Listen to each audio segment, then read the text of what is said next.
When you walk into a Louis Vuitton boutique or see a handbag covered in painted dots, you are told a story about art, creativity, and timeless heritage.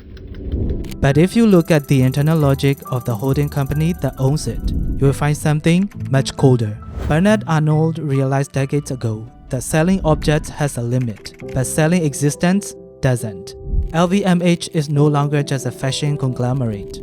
It is a sovereign state built on a single, ruthless observation: that the world's wealthiest peoples are remarkably predictable. They want to feel superior, and they will pay infinite premium to anyone who can manufacture that feeling.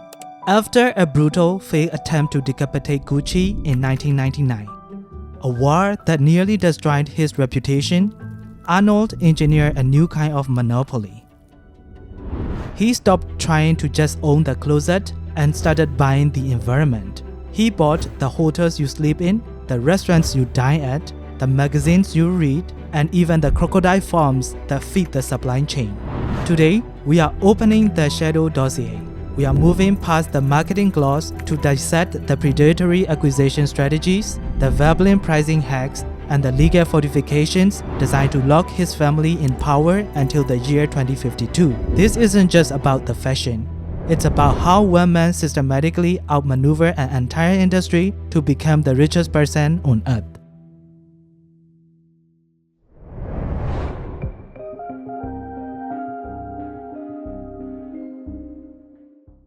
To understand the LVMH of today, you have to look at the one scar Bernard Arnault tries to hide. The year was 1999. The target was Gucci. At the time, Gucci was the hottest brand on earth, resurrected by the genius of Tom Ford. Arnault didn't just want it. He needed it to complete his monopoly. But he didn't make a friendly offer. He launched a creeping takeover. Here is the forensic detail most people miss. Arnault secretly bought up shares until he hit exactly 34.4%. Why that specific number? Because under Dutch law, where Gucci was listed, if he hit 35%, he would be legally forced to make a full cash offer for 100% of the company. By stopping at 34.4%, he could effectively control the company without paying the control premium. He wanted to be the king without paying the crown tax. But he made a fatal miscalculation. He assumed money was the only weapon. Tom Ford and CEO Domenico De Sole had a nuclear option. They looked the wolf in the eye and activated an employee stock ownership plan, the ESOP. In a single morning, they issued 37 million new shares to a trust controlled by the employees. The math was brutal. Arnault's stake was instantly diluted from 34% down to 20%. His voting power was incinerated. His board seats vanished. And then they delivered the kill shot. They sold 40% of the company to Arnault's arch-rival, PPR, now known as Kering, for $3 billion. Arnault sued. He called it illegal. The courts disagreed. He walked away with the profit, but he lost the prize. This failure changed his DNA. It taught him that human capital is the one thing you cannot buy with a hostile bid. If the talent hates you, they will burn the house down before they let you enter.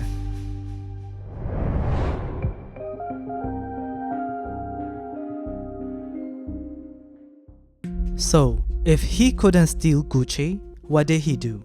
He decided to turn his own brands into financial weapons. This is where we enter the Pareto profit model.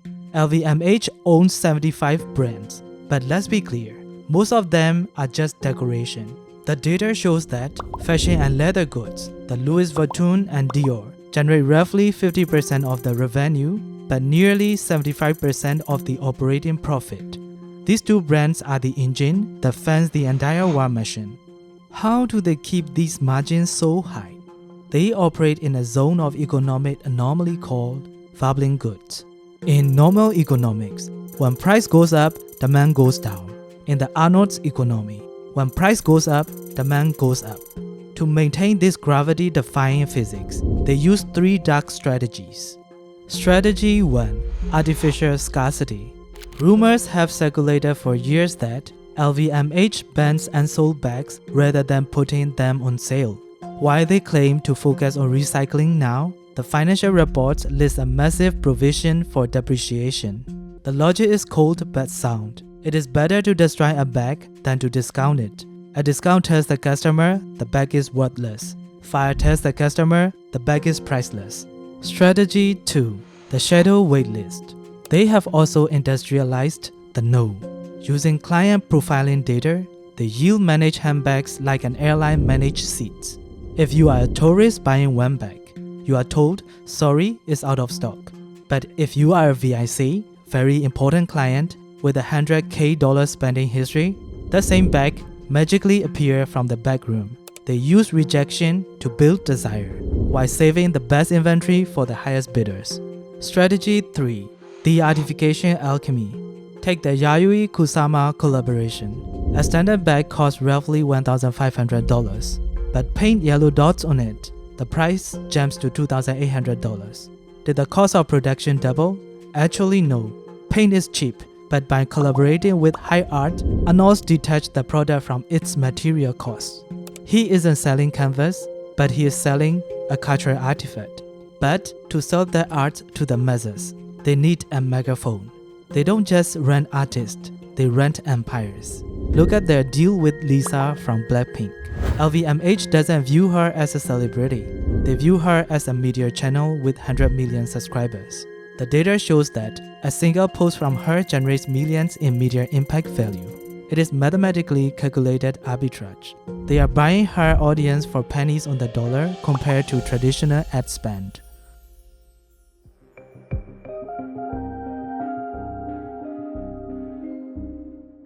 While the marketing team is selling art, the operational team is buying concrete. Bernard Arnault understands that in the long run, the landlord always wins. LVMH has been aggressively buying the most expensive real estate on earth, including the massive 101 Champs-Élysées. This isn't just an investment, it is a weapon. By owning the building, Arnault can evade his competitors. If a rival brand rents a store in a building LVMH acquires, their lease is suddenly complicated. He forces competitors to move to B-list side streets, while Louis Vuitton occupies the corner fortress. But he goes deeper. He wants to own the biology of the product. Investigate the acquisition of Hang Lung in Singapore. This is one of the world's premier crocodile tanneries. By buying the farm, LVMH controls the global supply of high-grade exotic skins. Imagine being Amos. You need crocodile skins for your Birkin bags. But now, you have to buy them from your arch enemy. Arnault keeps the top 10% of skins for Dior and sells the leftovers to his rivals at a premium price. And finally, the Texas pivot. Why did LVMH open a massive factory in El Dorado, Texas? It wasn't for the cowboy culture. It was a hedge against trade wars. If the EU and the US get into a tariff war, Arnault has a made in US stamp ready to go. He is immune to geopolitics because he has colonized the map. But owning the factory and the store wasn't enough. LVMH realized that selling physical goods has a mathematical ceiling. There are only so many bags a person can buy. So, they executed a strategy called vertical encirclement. They stopped just selling products and started monetizing time. They acquired Cheval Blanc hotels, the Bellman train group, and high-end restaurants. This is a capture mechanism known as share of wallet. The goal is to capture 100% of a client expenditure during a trip.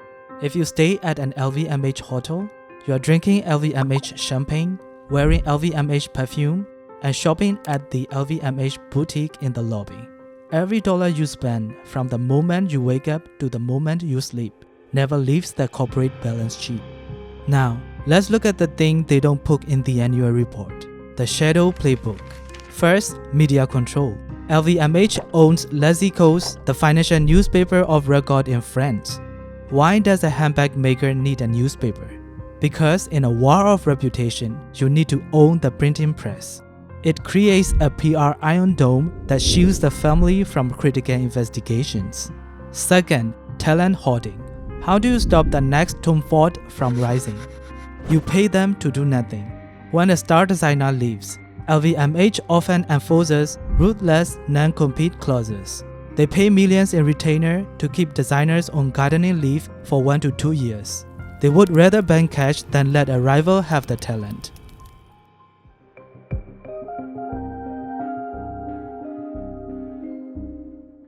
So, what is the wolf next move?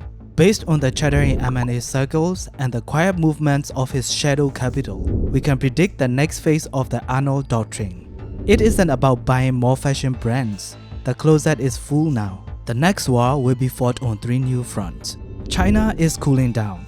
The new battlefield is in India. But Arnault won't just open stores. He knows India is a hard mode market. Complex real estate, high tariffs. Expect LVMH to deploy the Reliance playbook. They will likely partner with or acquire massive local infrastructure players to bypass the bureaucracy, just like they did in the Middle East. He wants to be the landlord of the next superpower before the middle class even wakes up. The biggest rumor in the industry isn't if he will buy Cartier, but when. Right now, Cartier is the only rival that controls jewelry and watches, better than LVMH. Arnault has already bought a small, friendly stake. This is the classic maneuver. He will wait for a moment of weakness, a stock dip maybe, a succession crisis in the Rupert family, and then he will strike. A monopoly on forever. But the most visible shift is the pivot to the arena. For decades, LVMH focused on the art. Now, they're buying sport. Look at the data. The £150 million sponsorship of the Paris Olympics, and the rumored deal to replace Rolex as the face of the Formula One. Arnault knows the old money is aging out. To capture the tech bros' crypto wealth, he needs to dominate the spectacle. He is moving from the museum to the Colosseum.